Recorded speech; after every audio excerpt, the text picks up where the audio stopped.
My in-laws laughed at me during dinner. They called me uneducated, useless, and a burden. I sat there silently, feeling my face burn with shame, while they continued their insults like I wasn't even human. But what they didn't know was that I had a secret. A secret so big that when I finally revealed it, everything changed. That night, I served them the truth they never saw coming. My name is Emma Collins, and I'm 32 years old. I live in a quiet suburban neighborhood just outside of Denver, Colorado. My life looks ordinary from the outside. A modest two-story house with a white picket fence. A husband who works in corporate finance. Sunday dinners with family. But behind that picture-perfect image, I was slowly dying inside. I married my husband, Greg, 5 years ago. We met at a mutual friend's wedding and hit it off immediately. He was charming, ambitious, and kind. Or at least, I thought he was kind. The problems didn't start with Greg. They started with his family. Greg's mother, Patricia, never approved of me. From the moment we got engaged, she made it clear I wasn't good enough for her son. She came from old money, the kind of family that valued status, education from Ivy League schools, and social connections. I came from a working-class background. My parents were teachers. I went to a state university. I worked my way through college waitressing at a diner. To Patricia, I was beneath them. And she never let me forget it. Greg's father, Richard, was a successful real estate investor. He had that cold, businessman demeanor. He spoke to me like I was an intern, not his daughter-in-law. Greg's sister, Vanessa, was a corporate lawyer. She loved reminding me how much she earned, how important her job was, how busy and successful she was. And Greg's younger brother, Kyle, just followed whatever Vanessa said. He didn't have opinions of his own. Every family gathering felt like a performance review. They would ask me questions designed to make me feel small. So Emma, still working that little online job? Emma, have you thought about going back to school? Emma, don't you think it's time you contributed more to the household? I worked from home as a freelance graphic designer. I had steady clients. I made decent money. But to them, if you didn't work in an office, you didn't work at all. Greg never defended me. He would just say, "That's how they are, Em. Don't take it personally. Just smile and nod." But I did take it personally. Because it was personal. I thought I could survive their comments. I thought I could ignore the passive-aggressive remarks, the eye rolls, the condescending tones. But that night, something snapped. It was a Saturday evening in late September. Patricia called Greg and insisted we come over for a family dinner. She said it was important. She said the whole family needed to be there. Greg agreed without asking me. I didn't want to go. I told Greg I had a headache. He said, "Emma, please. Just this once. It'll be quick. We'll eat, we'll leave. I promise." So I agreed. I put on a nice dress, did my makeup, and tried to prepare myself mentally for whatever was coming. We arrived at Patricia and Richard's house at 6 o'clock. It was a massive estate in an exclusive gated community. Everything about it screamed wealth. The marble floors, the crystal chandeliers, the perfectly manicured lawn. I always felt out of place there. When we walked in, Patricia greeted Greg with a warm hug. She looked at me and gave a tight smile. "Emma, glad you could make it." I smiled back. "Thanks for having us." Vanessa was already there with her husband, Brian. Kyle arrived a few minutes later with his girlfriend, Madison. Everyone gathered in the dining room. The table was set with fine china and expensive wine. Patricia had gone all out. We sat down. Greg was at one end of the table next to his father. I was seated between Kyle and Vanessa. I felt trapped. Patricia brought out the first course. A fancy salad with goat cheese and balsamic glaze. Everyone started eating. The conversation was light at first. Vanessa talked about a case she won at work. Kyle talked about a new investment opportunity. Richard nodded approvingly. Then Patricia turned to me. "So Emma, how's your little graphic design thing going?" I swallowed my bite of salad. "It's going well. I've been really busy with client projects." Vanessa smirked. "Client projects? That sounds so vague. What kind of clients?" "Small businesses mostly. Restaurants, boutiques, startups. I help them with branding and marketing materials." Richard raised an eyebrow. "And how much does that pay?" I felt my face flush. "It pays enough." "Enough for what?" Kyle chimed in. "Enough to cover my expenses." Vanessa laughed. "Your expenses?" "Emma, you live in Greg's house. Greg pays the mortgage. Greg pays the bills. What expenses do you even have?" I looked at Greg. He was staring at his plate. He didn't say anything. "I have my own expenses," I said quietly. "Like what?" Patricia asked. "Your nails? Your coffee runs?" Everyone laughed. Even Madison, who barely knew me. I felt my throat tighten. I wanted to disappear. Patricia continued. You know, Emma, I've always wondered what you contribute to this marriage. Greg works so hard. He provides everything. And you just stay home on your computer all day. I clenched my fists under the table. Richard nodded. It's not that we don't appreciate you, Emma. But let's be honest. You're not exactly pulling your weight. Vanessa leaned in. I mean, no offense, but if I were Greg, I'd want a partner who matched my ambition. Someone who could actually contribute to building a future. Greg finally spoke. Guys, come on. Let's not do this. Patricia waved him off. We're just being honest, sweetheart. Someone has to say it. I felt tears prickling my eyes. But I refused to cry in front of them. I didn't know this dinner was a setup. The main course came out. Roast chicken, garlic mashed potatoes, and asparagus. I could barely eat. My stomach was in knots. Patricia poured herself more wine. You know, Emma, I was talking to Susan from the country club. Her daughter just got promoted to senior marketing director at a Fortune 500 company. She's only 29. Can you imagine? Vanessa jumped in. That's incredible. See, that's the kind of woman who inspires me. Someone who takes initiative. Someone who builds a real career. I stared at my plate. Kyle added, yeah, I mean, not everyone can be that successful. But it's good to have goals, right, Emma? I didn't respond. Richard leaned back in his chair. Emma, let me ask you something. What do you see yourself doing in 5 years? 10 years? Do you have a plan? I looked up at him. Yes, I have a plan. Which is? I paused. I wasn't ready to say it yet. But they kept pushing. Patricia sighed. Emma, sweetie, I think what we're all trying to say is that you need to think about your future. Greg is going places. He's going to be very successful. And frankly, you need to step up or step aside. The room went silent. Greg's face turned red. Mom, that's enough. Patricia shrugged. I'm just saying what everyone is thinking. I felt something inside me crack. But when they said that, I knew I had to respond. I set down my fork. My hands were shaking, but my voice was steady. You think I don't contribute? Patricia blinked. Well, Emma, we're just concerned. No, I interrupted. You're not concerned. You're cruel. You've been cruel to me since the day I met you. And I've stayed quiet because I didn't want to cause problems for Greg. But I'm done staying quiet. Vanessa crossed her arms. Oh, here we go. I turned to her. You want to know what I do all day, Vanessa? You want to know about my little graphic design thing? She rolled her eyes. Sure. Enlighten us. I pulled out my phone. I opened my banking app. I turned the screen toward her. This is my business account. Take a look. Her eyes widened. I make $180,000 a year. Last year, I made $210,000. This year, I'm on track to make $240,000. The table went silent. Patricia's mouth fell open. What? I continued. I have clients all over the country. I've worked with 3 Fortune 500 companies. I've won awards for my designs. I've been featured in industry publications. And I did all of that from my home office while you called me useless. Richard stared at me.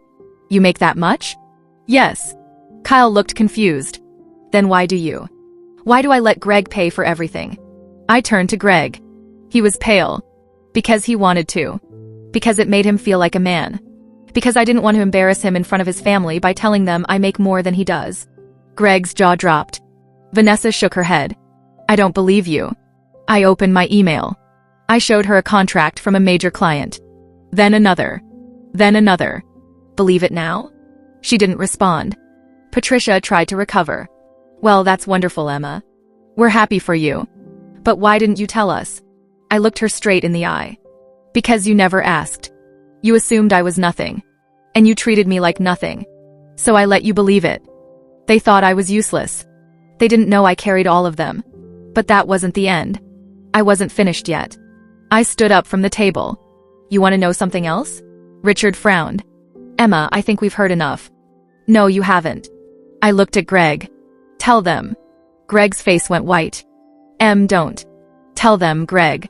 He closed his eyes. I can't. Fine. I'll tell them. I turned to the family. Greg lost his job 4 months ago. Gasps around the table. Patricia grabbed her chest. What? He was laid off in May. He's been looking for work ever since.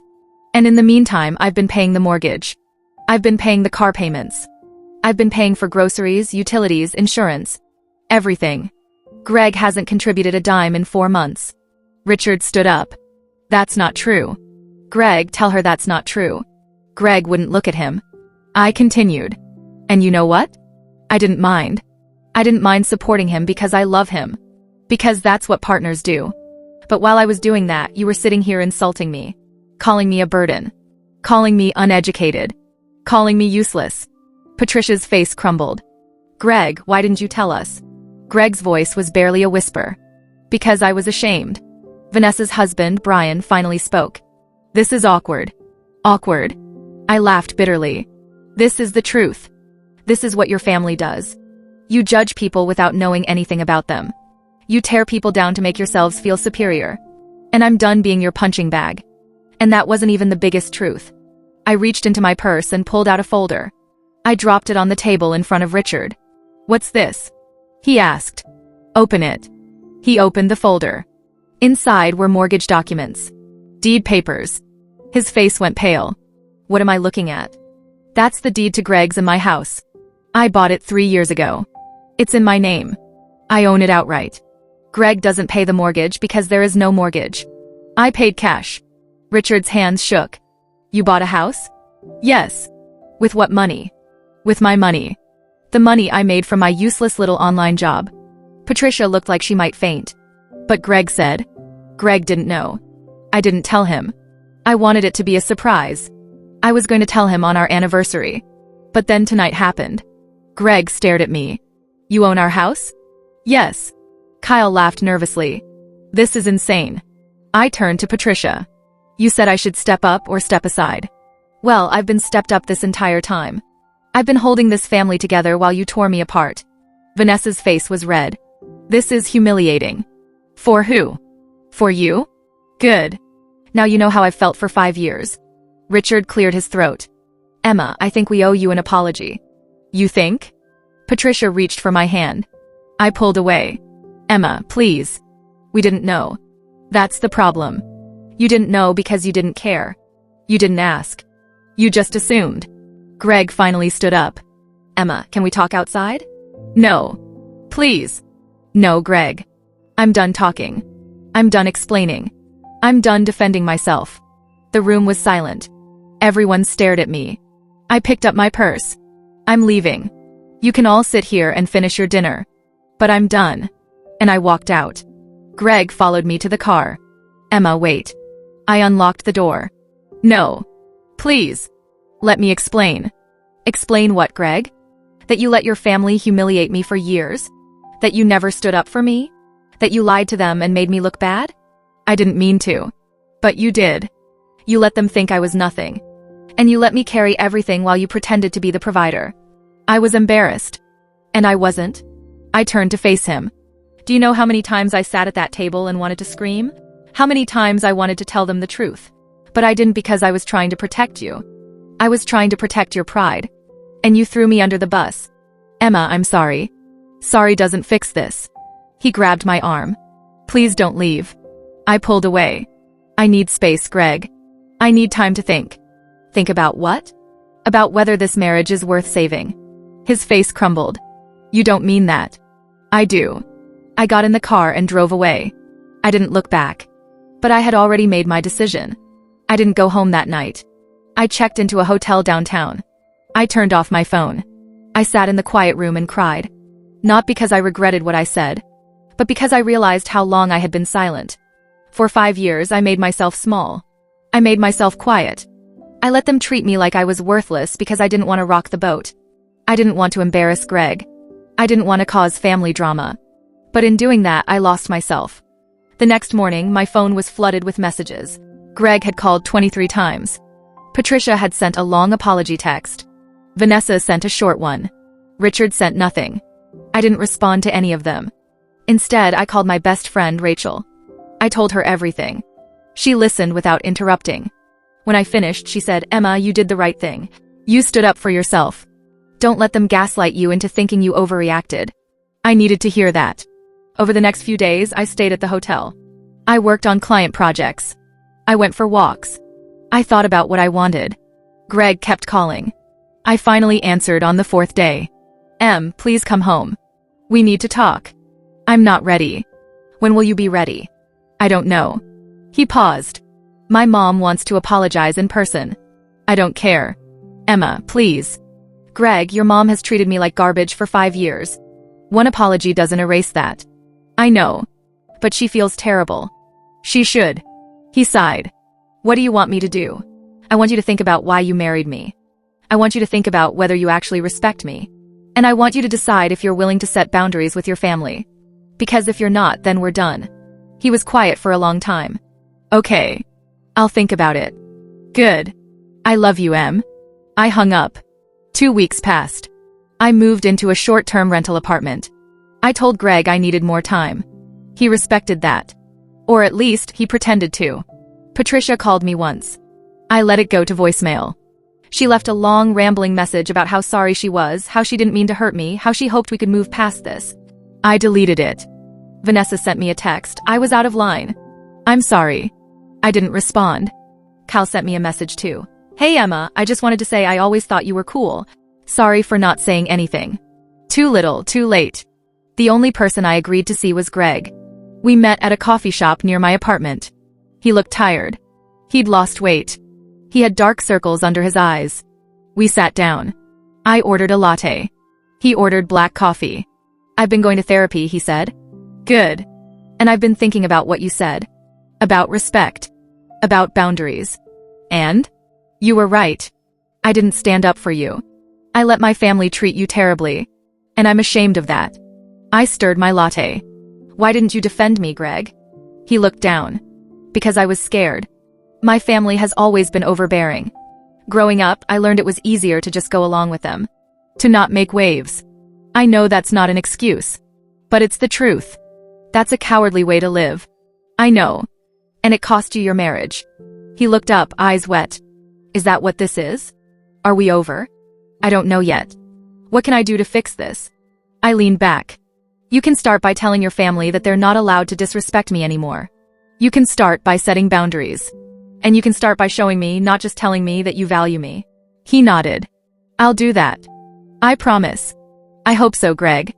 Because I'm not going back to the way things were. I'm not going to shrink myself to make your family comfortable. I'm not going to hide my success to protect your ego. If we're going to stay married, things have to change. They will. I swear. I wanted to believe him. But I wasn't sure I could. A month later, Greg invited me to a family dinner. I almost said no. But he insisted. He said it would be different this time. I agreed reluctantly. We arrived at Patricia and Richard's house. The whole family was there again. But the energy was different. Everyone was quiet. Awkward. We sat down at the table. Patricia brought out the food. No one spoke. Finally, Patricia cleared her throat. Emma, I want to apologize. Truly apologize. I was wrong. I judged you unfairly. I treated you terribly. And I'm deeply sorry. I looked at her. She seemed genuine. But I wasn't ready to forgive yet. Thank you, I said simply. Richard spoke next. Emma, I was out of line. I made assumptions about you that weren't true. I'm sorry. Vanessa looked uncomfortable. Emma, I'm sorry too. I was jealous. You're talented and successful, and I took that out on you. That was wrong. Kyle nodded. Yeah, sorry, Emma. Greg squeezed my hand under the table. I took a breath. I appreciate the apologies. But words aren't enough. If we're going to move forward, I need to see real change. I need to be treated with respect. And I need Greg to stand up for me. Patricia nodded. We understand. Richard added, you have our word. I wasn't sure if I believed them. But it was a start.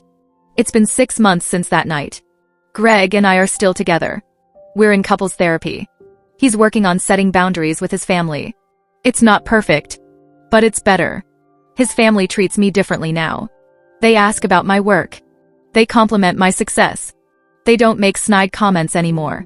But the damage is done. I'm not sure I'll ever fully trust them again. I've learned something important through all of this. You teach people how to treat you. And for too long, I let them treat me like I was nothing. But I'm not nothing. I'm talented. I'm successful. I'm strong. And I will never let anyone make me feel small again. Sometimes the truth doesn't hurt. It frees you. It forces people to see you for who you really are. And if they can't handle that, then they don't deserve to be in your life.